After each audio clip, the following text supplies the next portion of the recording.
হৃদয়ে আজ প্রতিদিনের মতো আজ দুটি ম্যাচ রয়েছে।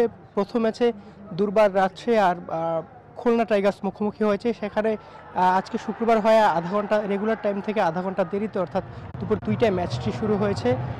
খুলনা টাইগার্স রাজশাহীর বিপক্ষে টস জিতে চেজ করার সিদ্ধান্ত নিয়েছে, কারণ এইখানে সিলেটে এসে সবগুলো টিম টসে জিতলে আসলে চেজ করার সিদ্ধান্ত নেয়, আর সেই সিদ্ধান্ত নিয়েছে খুলনা টাইগার্সও। আর দিনের দ্বিতীয় ম্যাচের কথা যদি বলি, সেখানে মুখোমুখি হবে হোম টিম সিলেট স্ট্রাইকার্স এবং ঢাকা ক্যাপিটালস।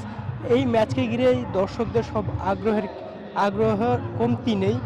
প্রথম ম্যাচ হওয়ায় শুক্রবারে এখন পর্যন্ত দর্শকরা স্টেডিয়ামে কিন্তু খুব একটা আসেনি। তাদের সব আগ্রহ সিলেটের ম্যাচকে ঘিরে। আমরা স্টেডিয়ামে আসার সময় দেখেছি যে স্টেডিয়ামের বাইরে যে টিকিট কাউন্টার, সেখানে দর্শকদের ভিড়, অনেক ভিড়।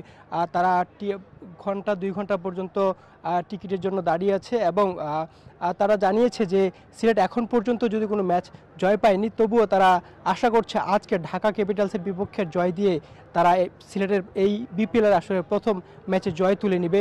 দর্শকরা জানিয়েছে যে তাদের কোনো আক্ষেপ নাই, তবে তারা চায় এই ছুটির দিনে যেন দর্শকদের বা ছুটির দিন হওয়ায় দর্শকদের আগ্রহের আগের চেয়ে অনেক বেশি।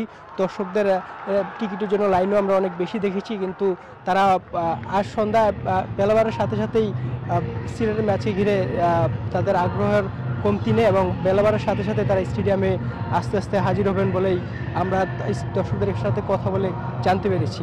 হৃদয়, ধন্যবাদ। প্রিয় দর্শক, তানভীর আহমেদ পিন্টু আমাদের সঙ্গে যুক্ত হয়েছিলেন।